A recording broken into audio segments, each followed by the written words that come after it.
So Caitlin, we saw you were at the game last night in the suite. Is that the same suite you were in for the swimming trials, or are you just going suite by suite? I think I might be going suite by suite. It was weird. It felt so different being in there for the swimming trials than this, obviously. It's just the way they had it separated and had a whole pool in there is kind of hard to comprehend. But obviously my first Colts game, and even though it wasn't really a real game, it was still a lot of fun. My dad was the one that wanted to go, so he's a big football fan, so he was enjoying it, and it was fun for me too. And you know, getting to do stuff outside of basketball and take your mind away from it is really fun for myself. So hopefully there'll be a few more where I can go to that are, you know, the real deal. But the fans were pretty excited too. I think Mina's taking care of Coach, so let's just try and naturally pass it to Matt and James. Yeah, hi Caitlin.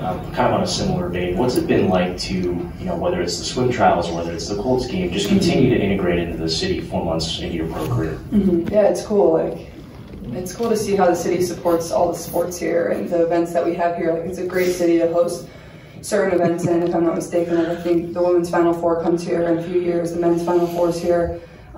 It's just a great city that really supports basketball, supports all sports. And for me, like, I'm a sports lover. I grew up loving every kind of sport, watching whatever it was that was on TV. So for me, like, I try to get out and support as much as I can. And then the Indians game was happening last night too at the same time. So it was a nightmare getting home, having to drive through all of that. But it's hard to choose between you want to go to the baseball game, you want to go to the football game. But it was definitely a good weekend for Indianapolis sports with all the events going on. It would definitely be a fun one to be at this weekend in the city. James?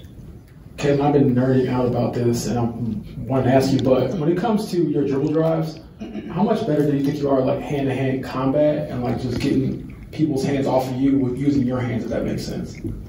Yeah, I feel like I probably don't even realize what, like, I'm doing it half the time. I think just that was probably something I accepted more so in college. I think the physicality definitely increased over the course of my career. And then as you come into the league, like, it's just going to be more physical. That's how it is. So I think just, you know, it's going to be something that you have to accept. Like, they're not going to make calls like that. It's going to be physical. You know, but you can also be physical back with them and use it to your advantage if somebody's being physical with you. Don't let them just push you around all the time. So I think that's something that, you know, I don't consciously think about during the game. It's just something that kind of comes natural as you work on it and get more used to it, especially when you're attacking or setting up screens or things like that. We asked you about Kelsey after the last game. I'm curious if before being here you played with anyone kind of similar to her, any guard that you had to play with like you play with her? That's tough. I don't know. I think she's so unique. Honestly, I think her speed. There's nobody I really played with that has the speed that she has. And the way she can finish around the rim, but also be, you know, a really good catch and shoot 3-point shooter. She creates off the dribble. I don't really think there's really anybody I've played with that is as similar to her, just from the standpoint of how she can do multiple different things. And for her size, it's really impressive too. Like, she finishes around the basket really well for her size, and she's really fast. And I think you can kind of see us starting to develop our chemistry more and more, especially in transition. I think she's really starting to read my eyes and understand exactly what, you know, I want here and there in transition. And, you know, it's created a lot of fun plays for us. And when you walk off after wins, you sign everything in the tunnel. And I know you've talked about what that means for fans who travel far to have that moment with you. What does that mean for you to have that moment right after a victory?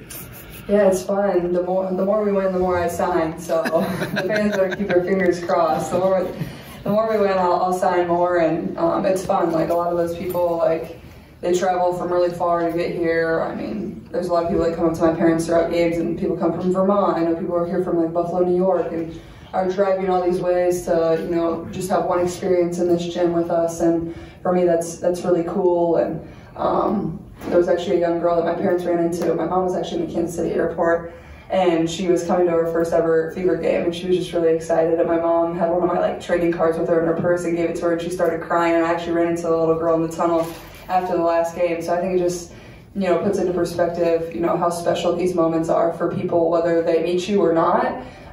Getting to enjoy this environment and this experience in the game is, you know, what makes really lifelong memories for them.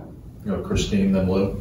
So Friday night, obviously, first came back after almost a month, and great statement. Obviously, you guys played well, you won. So now, what does this game mean? What is this? What's the target? What are your thoughts coming into this one? Thanks. I think this is a big one for us. I think if you look back at our schedule, when we've had big wins, we've struggled the next game. Whether it was the Minnesota game where we won at Minnesota, or whether it was the New York game here, we really struggled when we came out the next game. So I think this is a great opportunity, another game at home for a team that has beat us 3 times. You know what they're going to do, they know what we're going to do.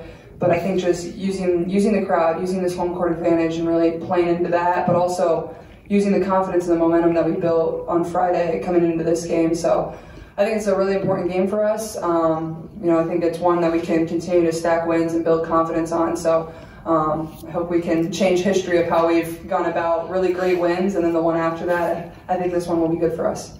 Finish up with Lou. He was asking a little bit about your connection to Indianapolis. You seem to be getting out and doing so many things in your free time when you have it.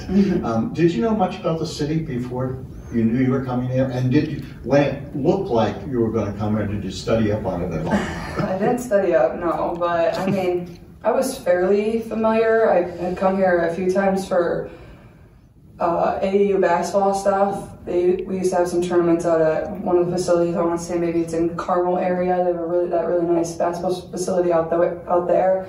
And I always loved the area and the city, and it was always really fun. And then obviously I came here in college a couple times for the Big Ten tournament. And we won it once and lost the championship once my freshman year. So I always had really great experiences here. The crowds were always really great whenever I played here. But I mean, I was fairly familiar. I actually grew up a Peyton Manning fan. Like I had this pink Peyton Manning Colts jersey, so it's kind of funny how everything kind of comes full circle. But yeah, I've been here a few times. I always loved it, and then ever since I've got here, I've loved it even more and more. It's been an easy adjustment. I feel like it's easy going from Iowa to Indianapolis. Like this is definitely a big city, but it doesn't always feel that way. It feels like, you know, a small community that really supports one another.